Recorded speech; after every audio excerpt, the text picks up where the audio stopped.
Hello student, स्वागत है हमारे यूट्यूब चैनल RG24/7 पर। दोस्तों, आज हम जानेंगे क्लास 6 NCERT हिस्ट्री इतिहास में लेसन नंबर 4, जिसका नाम है आरंभिक नगर।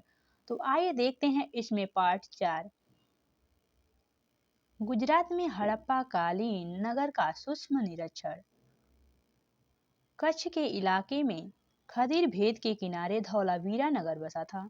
वहाँ साफ पानी मिलता था और जमीन उपजाऊ भी थी। जहाँ हड़प्पा सभ्यता के कई नगर दो भागों में विभक्त थे, वहीं धौलावीरा नगर को 3 भागों में बांटा गया था। इसके हर हिस्से के चारों तरफ पत्थर की ऊंची ऊंची दीवार बनाई गई थी। इसके अंदर जाने के लिए बड़े बड़े प्रवेश द्वार थे। इस नगर में एक खुला मैदान भी था जहां सार्वजनिक कार्यक्रम आयोजित किए जाते थे। यहाँ मिले कुछ अवशेषों में हड़प्पा लिपि के बड़े बड़े अक्षरों को पत्थर में खुदा पाया गया है। इन अभिलेखों को संभवतः लकड़ी में जड़ा गया था। यह एक अनोखा अवशेष है क्योंकि आमतौर पर हड़प्पा के लेख मुहर जैसी छोटी वस्तुओं पर पाए जाते हैं। गुजरात के खंभात की खाड़ी में मिलने वाली साबरमती की एक उपनदी के किनारे बसा था। लोथल नगर ऐसे स्थान पर बसा था जहां कीमती पत्थर जैसा कच्चा माल आसानी से मिल जाता था। यह पत्थरों, शंखों और धातुओं से बनाई गई चीजों का एक महत्वपूर्ण केंद्र था। इस नगर में एक भंडार गृह भी था। इस भंडार गृह में कई मुहरें और मुद्रांकन या मुहरबंदी मिले हैं। आइए देखते हैं कुछ टिप्पणी। लोथल का बंदरगाह। यह बड़ा तालाब लोथल का बंदरगाह रहा होगा, जहां समुद्र के रास्ते आने वाली नावें रुकती थी, संभवतः जहां पर माल चढ़ाया उतारा जाता होगा। यहाँ पर एक इमारत मिली है जहां संभवतः मन के बनाने का काम होता था। पत्थर के टुकड़े, अधबने मन के बनाने का वाले उपकरण और तैयार मन के भी यहाँ मिले हैं। आइए देखते हैं मुद्रा, मुहर और मुद्रांकन या मुहरबंदी।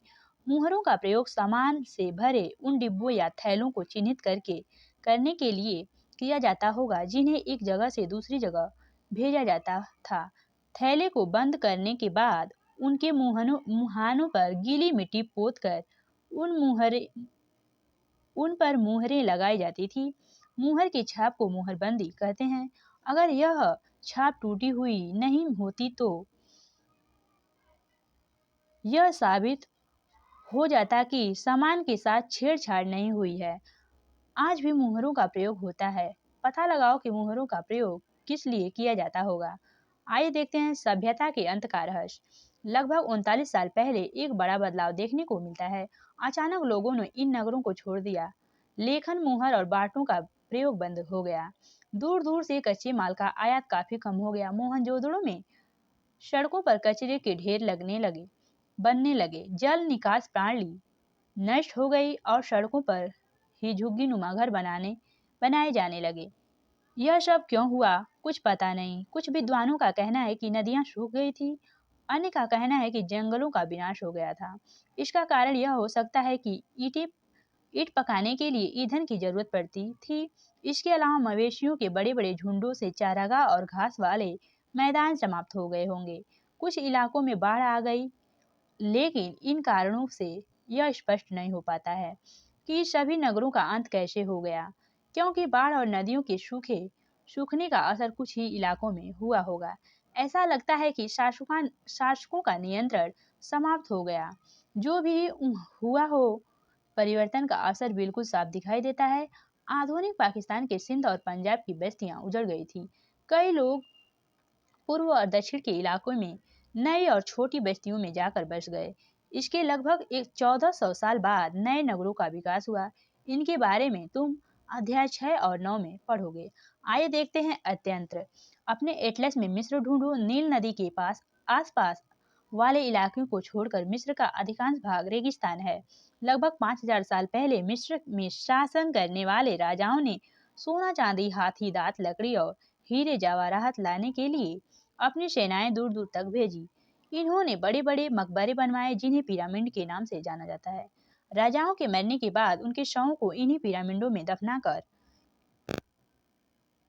सुरक्षित रखा जाता था। इन शवों को ममी कहा जाता है। उनके शवों के साथ और भी अनेक चीजें दफनाई जाती थी। इनमें खाद्यान्न, पेय, वस्त्र, गहने बर्तन, वाद्य यंत्र, हथियार और जानवर शामिल हैं। कभी कभी शव के साथ उनके सेवक और सेविकाएं भी दफनाया दिया जाता था। दुनिया के इतिहास में शवों को दफनाने की परंपरा को देखते हुए सबसे ज्यादा धन दौलत खर्च किया मिस्र में सबसे ज्यादा धन दौलत खर्च किया जाता था। क्या तुम्हें लगता है कि मरने के बाद राजाओं को इन चीजों की जरूरत पड़ती होगी? आइए देखते हैं आगे।